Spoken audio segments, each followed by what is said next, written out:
Good morning students, कैसे हैं आप सब। होप सो आप सभी ठीक होंगे। अब देखिए, हमारा जो कल टॉपिक कंप्लीट हुआ था वो हमने किया था परपेचुअल इन्वेंटरी सिस्टम, है ना, कि कंटिन्यूटी में जो है वो रिकॉर्डिंग होनी चाहिए इन्वेंटरी की, तो स्टॉक हमारा अप टू डेट होना चाहिए। उसके बाद देखो ये 6 टॉपिक दे रखा है, छोटी छोटी सी रेशियोज़ हैं, ये भी कई बार 2 मार्क्स में पूछ ली जाती हैं। तो देखिए 6 टॉपिक है ascertainment of slow moving material and stock, है ना, कि जो मटेरियल है वो उसकी मूवमेंट किस तरह से होती है, मतलब रॉ मटेरियल फिनिश गुड्स में कितनी जल्दी कन्वर्ट होता है। अब देखिए उसमें सबसे पहला रेशो है इन्वेंट्री टर्नओवर रेशो। ये रेशो आपने पढ़ा भी होगा। इन्वेंट्री टर्नओवर रेशो क्या रेशो है? Is the ratio of value of material consumed during a period और during a period to the average value of inventory held during that period. तो ये रेशो हमें क्या बताता है कि हमने पूरे साल में जो है वो कितना स्टॉक कंज्यूम किया है, या कंज्यूम का रेशो क्या है, या जो आपका गुड्स सेल में कन्वर्ट हुआ है वो कितनी क्विकली कन्वर्ट हुआ है। तो देखिए रेशो कैसे निकाला जाता है। मटेरियल टर्नओवर अगर आपको निकालना है तो उसका फार्मूला है वैल्यू ऑफ मटेरियल कंज्यूम्ड और used in that period divided by value of average material held during that period. कि आपने सपोज़ 1 साल का निकालना है तो 1 साल के दौरान आपने कितना मटेरियल यूज़ किया, कंज्यूम किया, डिवाइडेड बाय एवरेज मटेरियल का जो स्टॉक है वो आपके पास कितना रहा। तो देखिए जो ऊपर वाला है मटेरियल यूज्ड, इसको आप कैसे निकालोगे? Opening stock plus purchases minus closing stock. ये आपका निकलेगा मटेरियल कंज्यूम्ड, चाहे वो मटेरियल का हो चाहे वो फिनिश स्टॉक का हो, है ना, किसी का भी आपने निकालना हो। और एवरेज स्टॉक कैसे निकालेंगे? Obviously opening stock plus closing stock divided by 2। तो इससे आपका क्या आ जाएगा? टर्नओवर रेशियो, जो ये बताएगा कि आप साल में कितनी बार आपका जो स्टॉक है वो कन्वर्ट होता है। रॉ मटेरियल किस में कन्वर्ट होता है? फिनिश गुड्स में, या जो फिनिश गुड्स हैं वो सेल में कन्वर्ट होता है। तो कितनी क्विकली जो स्टॉक है वो मूव करता है। इसको अगर आपने डेज़ में या मंथ में निकालना है तो सिंपल सा फार्मूला है डेज़ ऑफ पीरियड, पीरियड आपका मंथ भी हो सकता है, ईयर भी हो सकता है, divided by inventory turnover ratio. जैसे आपने पूरे साल का निकालना है तो 365 बाय जो आपका इन्वेंट्री टर्नओवर रेशियो है।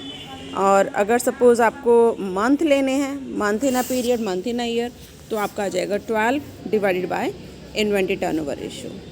तो आई थिंक इसका जो है वो फार्मूला क्लियर हो गया होगा। इन्वेंट्री टर्नओवर में अगर आपने रॉ मटेरियल का निकालना है तो रॉ मटेरियल का लिए आ जाएगा value of material used in that period divided by average stock. और अगर फिनिश स्टॉक का निकालना है तो आपका आ जाएगा value of finish stock sold in the period divided by average stock. देखो अब ये क्वेश्चन दिया हुआ है, इससे आपको क्लियर होगा। ये आपको मटेरियल एक्स, वाई और जेड 3 दिए हैं, तीनों का ओपनिंग स्टॉक दिया है, परचेज दिया है और क्लोजिंग स्टॉक दिया है। तो सबसे पहले आपने क्या निकालना है? Material consumed. उसके लिए क्या करते हैं हम? Opening stock plus purchase minus closing stock. तो देखो एक्स का आपका हो गया 700 प्लस 11,500 माइनस 200। ऐसे वाई का 200 प्लस 11,000 माइनस 1200 क्लोजिंग स्टॉक है, ये डिडक्ट किया तो आपके पास आ गया मटेरियल कंज्यूम। ऐसे ही जेड का, उसके बाद हम निकालेंगे एवरेज इन्वेंट्री। एवरेज इन्वेंट्री का जैसे आपको फार्मूला बताया opening stock plus closing stock divided by 2। तो एक्स के लिए है 700 प्लस 200 डिवाइडेड बाय 2, वाई के लिए 200 प्लस 1200 बाय 2, ऐसे ही जेड के लिए। अब आप फार्मूला पुट करेंगे, है ना। फार्मूला हमारा क्या था? Value of material consumed divided by average stock. तो एक्स के केस में हो जाएगा 12,000 बाय 450, वाई के केस में 10,000 बाय 700 और जेड के केस में 1600 बाय 1100। ये आपके टर्नओवर रेशियोज आ गए, है ना। इसका मतलब आपका जो स्टॉक है वो इतने टाइम्स कन्वर्ट होता है ना, फिनिश गुड्स में। आप देखो जो मटेरियल एक्स है, अगर आपको निकालना है कि नंबर ऑफ़ डेज़, कितने दिन में ये कन्वर्ट होता है, तो पूरे साल में अगर आप निकाल रहे हैं, पूरे साल में दिन कितने होते हैं? 365। तो 365 डिवाइडेड बाय 26.67, तो 14 डेज़ में आपका जो स्टॉक है वो ख़त्म हो जाता है, नेक्स्ट यूज़ होना शुरू हो जाता है। मटेरियल वाई, इसका आपका आएगा 365 डिवाइडेड बाय 14.29, तो कितने डेज़ में? 26 डेज़ में। ऐसे है material Z, 365 divided by 1.46, 250 days approximately आपका स्टॉक चल जाता है। तो आई थिंक ये क्लियर हो गया होगा।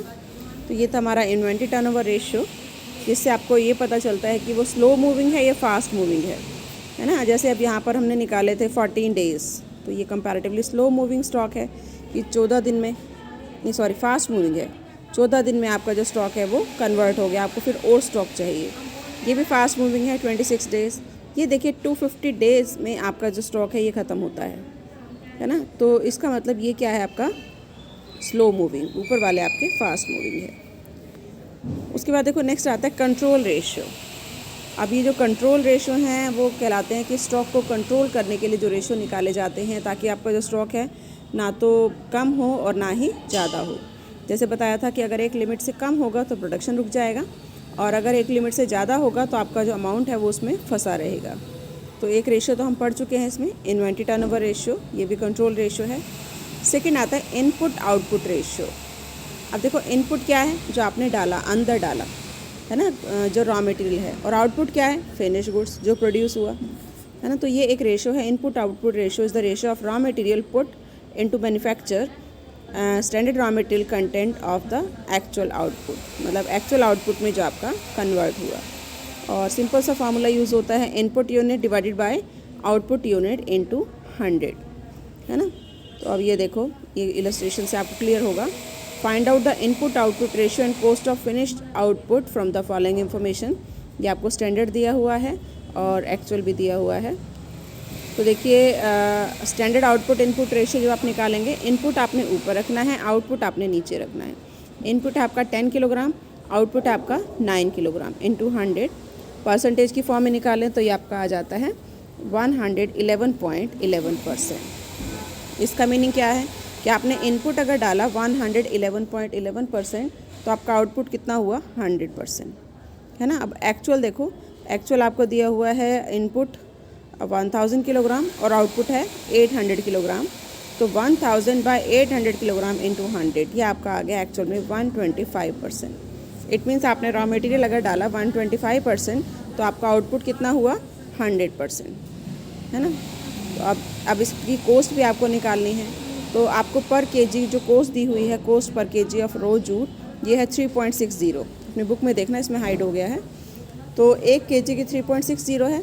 अब आप स्टैंडर्ड निकाल सकते हो कि जो आप रॉ मटेरियल यूज़ कर रहे हो वो 9 केजी के प्रोडक्शन के लिए 10 केजी का यूज़ कर रहे हो, है ना। तो हम करेंगे 10 बाय 9।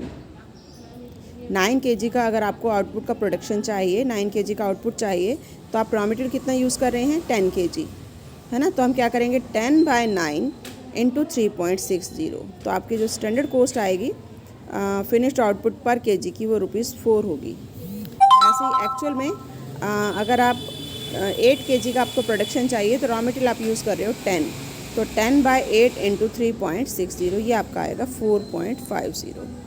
तो इसमें पता चल रहा है कि जो एक्चुअल प्रोपोर्शन है वो ज़्यादा है, तो इट शुड बी कंट्रोल, वो सेटिस्फैक्ट्री नहीं है प्रोडक्शन वर्क। एक्चुअल कॉस्ट को अगर हम देखें तो वो भी ज़्यादा है, होनी चाहिए 4, लेकिन है कितनी, 4.5। स्टैंडर्ड इनपुट आउटपुट रेशियो होना चाहिए 111, लेकिन है कितना, 125%, तो इट शुड बी इम्प्रूव्ड। तो ये था हमारा कुछ कंट्रोल रेशियो। उसके बाद देखो नेक्स्ट हमारा टॉपिक आता है ट्रीटमेंट ऑफ मटेरियल वेस्ट और लॉसेस, है ना। कि ये जो लॉस हो जाता है ड्यूरिंग प्रोडक्शन, ड्यूरिंग मैन्युफैक्चरिंग, उसको भी हम कई टर्म्स, कई पार्ट्स में डिवाइड करते हैं। अब ये जो लॉस है वो 2 टाइप का हो सकता है, एक तो होता है विजिबल लॉस और एक होता है इनविजिबल। विजिबल जो दिखाई देता है, इनविजिबल जो दिखाई नहीं देता। अब विजिबल भी 2 टाइप का हो सकता है, एक तो जिसको कलेक्ट किया जा सकता है और एक जिसको कलेक्ट नहीं किया जा सकता, है ना। अब जिसको कलेक्ट किया जा सकता है वो भी 2 टाइप का हो सकता है, एक तो जिसको यूज़ किया जा सकता है और एक जिसको यूज़ नहीं किया जा सकता, यूजेबल एंड अनयूजेबल, है ना। अब जो यूजेबल हैं वो भी 2 टाइप के हैं, एक तो जो कैन बी रेक्टिफाइड, जिसको आप सुधार सकते हैं, और एक जिनको अगर सुधार नहीं सकते, है ना। तो 2 तरह के हो सकते हैं। उसके बाद देखो जो अनयूजेबल हैं वो भी 2 टाइप्स के हैं, एक तो जो है सेल्सेबल, जिसको आप बेच सकते हैं, जिसको हम कहते हैं स्क्रैप, और एक होते हैं अनसेल्सेबल, जिसको आप बेच भी नहीं सकते। अब देखो हम इसको थोड़ा डिटेल में पढ़ेंगे। डिफरेंट टाइप ऑफ लॉसेस की टर्म्स कुछ आपको दी हैं कि किस तरह के लॉस हो सकते हैं। सबसे पहला है वेस्ट। अब देखो वेस्ट से पता चल रहा है कि it is that part of basic raw material which is lost in processing, जिसको प्रोसेस में आपने लॉस्ट कर दिया लेकिन उसकी कोई रिकवरी वैल्यू भी नहीं है, and does not have any recovery value, मतलब आप इसको जो है वो सेल भी नहीं कर सकते। तो इसमें दो बातें आती हैं, एक तो ये जो लॉस है वो कैसा लॉस है जो इनविजिबल है और जिसको आप मार्केट में बेच भी नहीं सकते, है ना। तो इस तरह का जो लॉस है वो कहलाता है वेस्ट। उसके बाद देखो सेकंड आता है, ये तो हो गया वेस्ट, आई थिंक हो गया होगा clear. Second is scrap. Scrap भी एक तरह का लॉस है, लेकिन ये ऐसा लॉस है जिसको आप मार्केट में बेच सकते हैं। तो scrap is defined as the incidental residue from certain type of manufacturing usually of small amount, जो थोड़े अमाउंट का होता है जिसकी रिकवरेबल वैल्यू कम होती है। विदाउट फर्दर प्रोसेसिंग आप इसको जो है वो सेल कर सकते हैं। तो इसको हम क्या कहते हैं, स्क्रैप। तो इसके क्या फीचर्स हैं, इट इज़ विजिबल, ये दिखाई देता है। It can be collected and unusable but is saleable, इसको आप यूज़ तो नहीं कर सकते लेकिन आप इसको सेल कर सकते हैं, है ना। जैसे आपने सपोज़ फर्नीचर बनाया, तो जो फर्नीचर बनाया उसमें जो बुरादा बचता है वो बुरादा क्या हो जाएगा, स्क्रैप हो जाएगा। तो इस तरह से कुछ भी आप मैन्युफैक्चरिंग करते हैं तो in the form of trimming की फॉर्म में, बोरिंग, टर्निंग, शेविंग, इस फॉर्म में आपके पास कुछ बचता है तो वो क्या कहलाता है, स्क्रैप। तो वेस्टेज और स्क्रैप में यही डिफरेंस है कि scrap is always visible, scrap दिखाई देता है, वेस्ट ज़रूरी नहीं है दिखाई दे, है ना। Waste has no realisable value, waste की कोई रिलाइजेबल वैल्यू नहीं होती, आप उसको बेच नहीं सकते। लेकिन जो स्क्रैप है उसकी रिलाइजेबल वैल्यू होती है, चाहे थोड़ी होती है ना। तो देखो टाइप ऑफ स्क्रैप कितनी तरह के हो सकते हैं। सबसे पहला लेजिटिमेट स्क्रैप, ये जो स्क्रैप होता है वो ऑपरेशनल प्रोसेस, जैसे कोई भी काम चला, मैन्युफैक्चरिंग प्रोसेस चली तो उस दौरान ये स्क्रैप निकल कर आता है। एक होता है एडमिनिस्ट्रेटिव स्क्रैप, ये होता है ड्यू टू एडमिनिस्ट्रेटिव डिसीजन। जैसे सपोज़ कोई मशीन आपने परचेज़ की, है ना, और आपको लगा कि बहुत अच्छी मशीन है, लेकिन फिर एडमिनिस्ट्रेटिव डिसीजन हुआ कि ये मशीन बेकार है, दूसरी परचेज़ करनी है, तो वो आपकी क्या बन गई, स्क्रैप। तो कई बार डिसीज़न की वजह से, या कोई मटेरियल परचेज़ किया, उसके बाद जो ऑफिसर्स है उसने कह दिया कि ये मटेरियल तो अच्छा नहीं है, दूसरा परचेज़ करना है, तो वो स्क्रैप बन गया। एंड डिफेक्टिव स्क्रैप, कि कई बार जो मटेरियल आपने परचेज़ किया वो घटिया क्वालिटी का आ गया, इन्फीरियर क्वालिटी का आ गया, तो वो भी क्या बन गया, स्क्रैप, है ना। तो ये जो स्क्रैप है वो नॉर्मल एंड एबनॉर्मल दोनों हो सकते हैं। उसके बाद देखो थर्ड टर्म आती है स्पॉयलेज। अब ये स्पॉयलेज क्या है, मतलब मटेरियल का ख़राब हो जाना। Spoilage represent that portion of processed work which has been spoiled in manufacture which can be used again in manufacture as raw material और सोल्ड एज सेकेंड। मतलब जो भी आपने काम किया उसमें अगर कोई मटेरियल ख़राब हो गया ड्यूरिंग प्रोसेसिंग, कोई प्रोसेस्ड वर्क किया वहाँ पर वो ख़राब हो गया, तो ऐसा जो मटेरियल है वो क्या कहलाता है, स्पॉयलेज, है ना, जिसको आप एज इट इज़ भी बेच सकते हैं या उसके ऊपर कोई प्रोसेस करके फिर उसको बेच सकते हैं। तो इसके फीचर्स क्या हैं देखिए। It arises during manufacturing process, कि मैन्युफैक्चरिंग प्रोसेस के दौरान ही ये अराइज होता है। Cost of material, labour and overhead stand incurred on spoilage, मतलब जब तक इसका डिटेक्शन नहीं होता तब तक इसके ऊपर मटेरियल का खर्चा भी हो चुका है, लेबर का भी हो चुका है और ओवरहेड का भी हो चुका है। Production is such that it does not meet the dimension और क्वालिटी स्टैंडर्ड, कि क्वालिटी स्टैंडर्ड को ये पूरा नहीं करता, इसलिए ये स्पॉयलेज है। और it can not be repaired, इसको रिपेयर नहीं किया जा सकता, है ना, इसको सिर्फ बेचा जा सकता है, तो ये कहलाता है स्पॉयलेज। अब देखिए एक लास्ट टर्म है डिफेक्टिव। अब ये डिफेक्टिव क्या है कि प्रोडक्शन हो चुका है, पूरा हो चुका है 100%। स्पॉयलेज और डिफेक्टिव में यही डिफरेंस है कि यहाँ पर तो बीच में ही पता चल गया, अभी प्रोसेस चल रही थी और बीच में पता चला कि स्टैंडर्ड पूरा नहीं हुआ, तो वो स्पॉयलेज बन गया। लेकिन अगर प्रोडक्शन प्रोसेस पूरी हो चुकी है और पूरी होने के बाद ये देखा कि ये जो है वो क्वालिटी को, जो आपके स्टैंडर्ड हैं उसकी क्वालिटी स्टैंडर्ड को फॉलो नहीं करती, मतलब कोई प्रोडक्ट जैसे मैन्युफैक्चर किया उसके अंदर कोई डिफेक्ट रह गया, तो ऐसा जो प्रोडक्ट है वो क्या कहलाता है, डिफेक्टिव, है ना। तो इनको भी हम सेल कर देते हैं, इसको सेकंड मान लेते हैं, इसको आइडेंटिफाई करते हैं एक स्पेसिफिक जॉब के लिए, डिपार्टमेंट के लिए। इसको अगर रेक्टिफाई किया जा सकता है तो रेक्टिफाई करने की कोशिश करते हैं, और अगर नहीं किया जा सकता तो इसको सेल कर देते हैं, इसकी कॉस्ट ऑफ रेक्टिफिकेशन इसमें ऐड कर लेते हैं, है ना। और अगर पॉसिबल नहीं है तो इसको आगे सेल कर देते हैं, और आपका ये चैप्टर हो गया है कंप्लीट।